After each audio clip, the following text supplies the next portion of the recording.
Welcome back to the New World of Education Zoology YouTube channel. Today we will see about PGTRB Zoology, Unit 8 1, Immunology.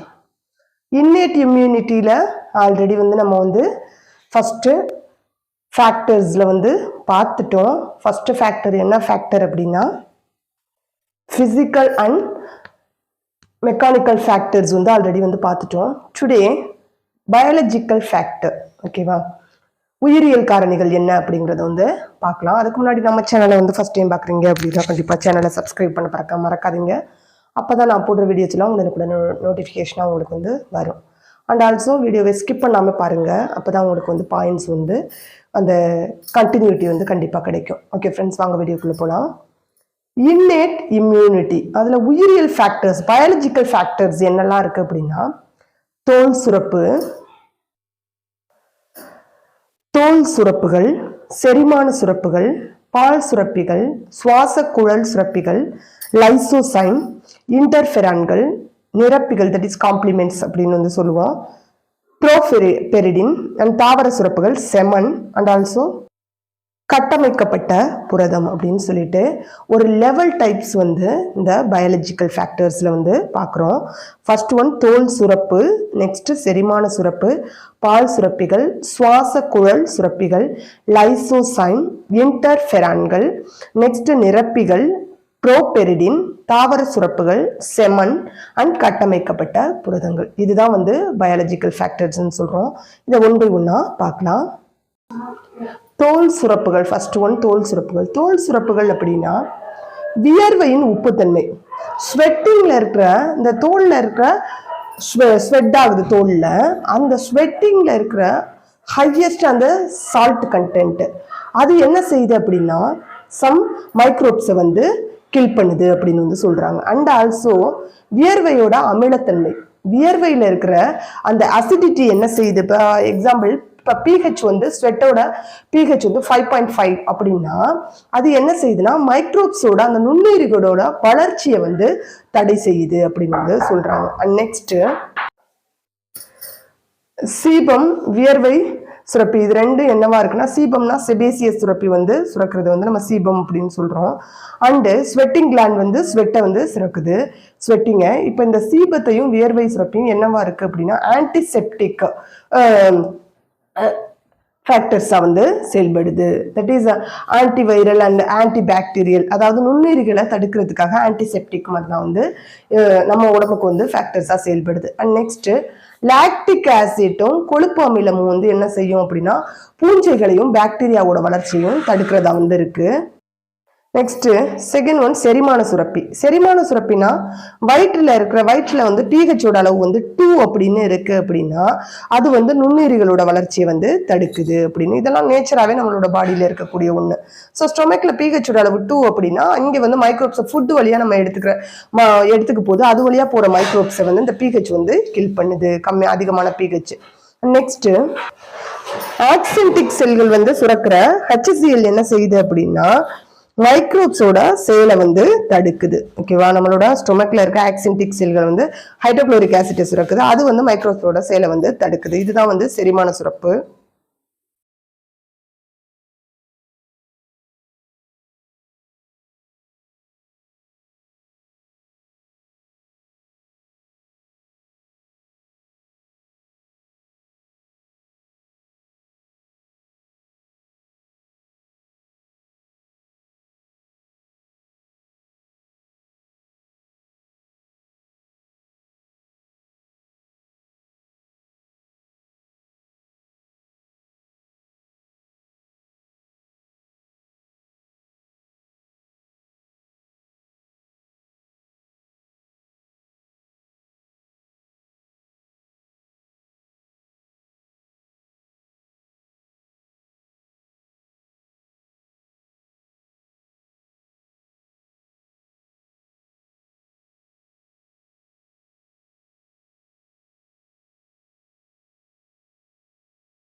Next நம்ம பார்க்க போறது வந்து பால் சுரப்புகள். பால் சுரப்பு அப்படின்னு சொன்னா லாக்டோஃபெரிட்டின் நியூராமினிக் ஆசிட் அப்படிங்கிற இந்த பால்ல இருக்கிற 2 சப்ஸ்டன்ஸ் என்ன செய்யுது அப்படின்னா ஈகோலை ஸ்டெபைலோகாக்கஸ் அப்படிங்கிற பாக்டீரியாவை எதிர்த்து அதை வந்து கில் பண்ணுது, அதோட growth வந்து டெஸ்ட்ராய் பண்ணுது. ஓகேவா, இது வந்து பால் சுரப்பு. லாக்டோஃபெரிட்டின் நியூராமினிக் ஆசிட் இது ரெண்டும் ஆன்டி பாக்டீரியல் ஃபேக்டரா வந்து செயல்படுது.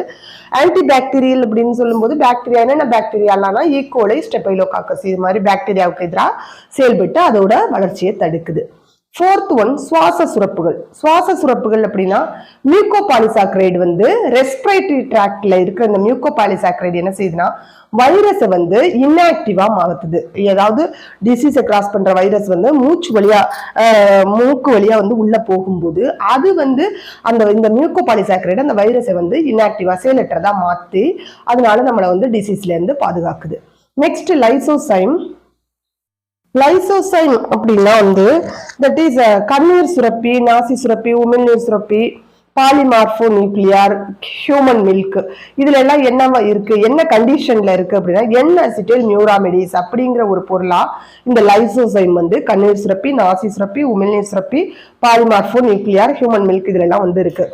லைசோசைம் அப்படின்னாலே மெயினா பாக்டீரியாவுக்கு எதிராக செயல்படுற ஒரு ஆன்டி பாக்டீரியல் ஃபேக்டர் தான் வந்து இந்த லைசோசைம். ஸோ பாக்டீரியாவுக்கு எதிராக செயல்படுது. அண்டு இது வந்து அதிகமான அளவுல வந்து இது கண்ணீர் சுரப்பி, நாசி சுரப்பி இதுல எல்லாம் இருந்தாலும் அதிகமான அளவு எதுல இருக்குன்னா முட்டையோட வெள்ளை கருவுல வந்து இந்த லைசோசைம் வந்து அதிகமான அளவுல வந்து இருக்குது. நெக்ஸ்ட் இன்டர்ஃபெரான்கள். இன்டர்ஃபெரான் அப்படின்னா வைரஸோட வளர்ச்சியை தடுக்கிறதுக்காகவும், எப்படி லைசோசைம் அப்படின்னு சொன்னா ஆன்டி பாக்டீரியல் அப்படின்னு சொன்னமோ அதே மாதிரி இன்டர்ஃபெரான் அப்படின்னா ஆன்டி வைரல் அப்படின்னு வந்து சொல்றோம். ஆன்டி வைரல் ஃபேக்டரா இருக்கு, வைரஸோட செயலை வந்து தடுக்கிறதுக்காக இருக்கு. அண்டு கேன்சர் கட்டிகளை வந்து அழிக்கிறதுக்காகவும், பாக்டீரியாவால ஏற்படுற இன்ஃபெக்ஷனை வந்து தடுக்கிறது, பாக்டீரியல் தொற்றை தடுக்கவும் வந்து ஹெல்ப் பண்ணுது. அண்டு இது மாதிரி நிறைய பர்பஸ் இருக்கிறதுனால இன்டர்ஃபெரானை வந்து டிஎன்ஏ ரீகாம்பினன்ட் டெக்னாலஜி மூலமா வந்து அதிகமான அளவுல செயற்கையா வந்து உருவாக்குறாங்க. அண்ட் இந்த இன்டர்ஃபெரான்ஸோட டைப்ஸ் எல்லாம் என்னெல்லாம் இருக்கு அப்படின்னு பார்த்தோம்னா interferon alpha, beta and gamma அப்படின்னு 3 டைப்ல வந்து இந்த இன்டர்ஃபெரான் வந்து இருக்கு. இது வந்து டி லிம்போசைட், நம்மளோட உடம்புல இருக்க அந்த டி லிம்போசைட்டால வந்து செயலுடைய இன்டர்ஃபெரானா வந்து மாற்றப்படுது. எப்படி வந்து இந்த இன்டர்ஃபெரான் வந்து இன்ஆக்டிவா இருக்கு, அதை வந்து ஆக்டிவா மாத்துறது யாருன்னா டி லிம்போசைட்ஸ். நெக்ஸ்ட் நிரப்புகள். நிரப்புகள் காம்ப்ளிமெண்ட்ஸ் அப்படிங்கும்போது இது வந்து ஒரு என்சைமேட்டிக் புரோட்டீன் அப்படின்னு சொல்றோம், நொதிகள்ல இருக்கக்கூடிய புரோட்டீன். இதை யாரு செயல்படுத்துறாங்க அப்படின்னா ஆன்டிஜன் ஆன்டிபாடியால வந்து இது ஆக்டிவேட் பண்ணப்படுது. சீரம்ல வந்து அதிகமா காணப்படுது, சீரம் கொலஸ்ட்ரால் சொல்லுவோம் இல்லையா, அதுல அதிகமா காணப்படுது. அண்ட் இதோட மெயினான ஃபங்க்ஷன் என்ன அப்படின்னா ஓப்சோனைசேஷன் அண்ட் ஃபேகோசைட்டோசிஸ்ல வந்து அதிகமா வந்து பார்ட்டிசிபேட் பண்ணுது. ஆல்ரெடி உங்களுக்கு தெரியும் ஓப்சோனைசேஷன் அண்ட் ஃபேகோசைட்டோசிஸ் அப்படின்னு சொன்னோம்னா தட் இஸ் ஏதாவது ஒரு ஃபாரின் பார்ட்டிகல்ஸ் வந்து நம்ம உடம்புக்குள்ள வருது அப்படின்னா அதை சுத்திலும் சரவுண்ட் அப் பண்ணி அதை வந்து என்ஹெல்ப் பண்ணிடும், அப்படியே முழுங்கிரும். அதுதான் இதோட மெயினான வேலை. ஸோ இந்த வேலை யார் செய்யறாங்கன்னா இந்த காம்ப்ளிமெண்ட்ஸ் வந்து செய்யுது. எக்ஸாம்பிள் என்ன அப்படின்னா NK cells, natural killer cells and also CD4 and CD8 இதெல்லாம் வந்து இதுக்கு எக்ஸாம்பிள் அப்படின்னு வந்து சொல்றோம். நெக்ஸ்ட் ப்ரோபெரிடின். ப்ரோபெரிடின் அப்படின்னா என்ன அப்படின்னா இது வந்து ஒரு தொகுப்பு குரூப் புரோட்டீன் அப்படின்னு சொல்லுவோம், தொகுப்பான புரோட்டீன். Mg பிளஸ் மெக்னீசியம் அயன்ஸோட வந்து இணைஞ்சு பாக்டீரியாவோட செயலை தடுக்கிற வேலையில வந்து ஈடுபடுது. அண்ட் குடல்ல வந்து கோலிசின் அண்ட் யோனியில வந்து லாக்டோபேசில்லஸ் அண்ட் ஹைட்ரஜன் பெராக்சைடு இதுக்கெல்லாம் எதிராக வந்து இது வந்து செயல்படுது. நம்மளோட ஸ்டொமக்ல பார்த்தோம்னா கோலிசின் அப்படிங்கிற இந்த ஒரு பார்ட்டுக்காகவும் அண்ட் யோனியில வந்து உள்ள லாக்டோபேசில்லஸ் அந்த ஹைட்ரஜன் பெராக்சைடு இதெல்லாம் வந்து ஒரு ஆன்டி பாக்டீரியல் ஃபேக்டரா வந்து செயல்படுது. இது வந்து ப்ரோபெரிடின் அப்படின்னு சொல்றோம். Next semen. விந்துல உள்ள சில இந்த செமன் அந்த சாலிடா அந்த செமி சாலிடா இருக்கிற இந்த பார்ட்ல இருக்கக்கூடிய சப்ஸ்டன்ஸ் வந்து என்ன செய்யுதுன்னா பாக்டீரியாவோட தொற்றை வந்து தடுக்குது, ஆன்டி பாக்டீரியல் ஃபேக்டரா வந்து செயல்படுது செமன். நெக்ஸ்ட் லாஸ்ட் ஒன் கட்டமைக்கப்பட்ட புரதங்கள். இது வந்து ஒரு காம்ப்ளெக்ஸான ஸ்ட்ரக்சரா வந்து இருக்கும், சிக்கலான அமைப்புடையதா இருக்கும். அண்ட் பாக்டீரியாவுக்காகவும் ஃபங்கஸ்க்காகவும் வந்து அதோட growth-ஐ வந்து தடுக்கிறதா இருக்கும். அண்ட் ஆல்சோ அதோட சேலை வந்து தடுக்கும், வளர்ச்சியையும் சேலையும் தடுக்கும். எதுனா பாக்டீரியா அண்ட் பூஞ்சை இதோட சேலை வந்து தடுக்கிறதா இருக்கும் இந்த கட்டமைக்கப்பட்ட புரதங்கள். ஸோ இப்போ நம்ம வந்து இன்னைக்கு பயாலஜிக்கல் ஃபேக்டர்ஸ் அப்படின்னு சொல்லும்போது என்னெல்லாம் பார்த்தோம்னா, தோல் சுரப்புகள், செரிமான மண்டல சுரப்பு பார்த்தோம், ஹியூமன் மில்க் அண்ட் நாசி சுரப்பு அண்ட் உமிழ்நீர் சுரப்பு, lysozyme, interferon, complements, properdin and bacterial சுரப்பான அந்த விந்து செமல் அண்ட் நெக்ஸ்ட் வந்து கட்டமைக்கப்பட்ட புரதம். இது எல்லாமே வந்து பார்த்தோம். இது வந்து என்னன்னா biological factors in inherit immunity. And next கிளாஸ்ல வந்து நம்ம செல்லுலார் ஃபேக்டர்ஸ் வந்து பார்ப்போம். ஓகே ஃப்ரெண்ட்ஸ், நம்ம வந்து டெலகிராம் லிங்க் வந்து டிஸ்கிரிப்ஷன்ல கொடுத்துருக்கோம். அதுல பார்த்து நீங்க வந்து ஜாயின் பண்ணல அப்படின்னா கண்டிப்பா வந்து டெலகிராம்ல ஜாயின் பண்ணிக்கோங்க. அப்பதான் வந்து இந்த கிளாஸ் எடுத்தது எல்லாமே வந்து பிடிஎஃபா வந்து கொடுப்போம். அந்த பிடிஎஃப் வந்து கண்டிப்பா டெலகிராம்ல ஜாயின் பண்ணாதான் உங்களுக்கு கிடைக்கும். ஸோ கண்டிப்பா டெலகிராம்ல ஜாயின் பண்ண மறக்காதீங்க. அண்ட் உங்களோட அந்த கிளாஸ் எப்படி இருந்துச்சு அப்படிங்கறத வந்து கமெண்ட் செக்ஷன்ல சொல்லுங்க. அண்ட் ஒரு லைக் கொடுங்க. அண்ட் தமிழ் மீடியத்தில் படிக்கிற ஸ்டூடெண்ட்ஸ் யாராவது இருந்தா கண்டிப்பா வந்து ஷேர் பண்ணுங்க. எக்ஸாம் வந்து ஜூன்ல வந்து கால்ஃபர் பண்ணி ஆகஸ்ட்ல வைக்கிற மாதிரி வந்து சொல்லியிருக்காங்க. பார்ப்போம் என்ன அப்படின்றத வெயிட் பண்ணி தான் பார்க்கணும். Okay friends, thank you.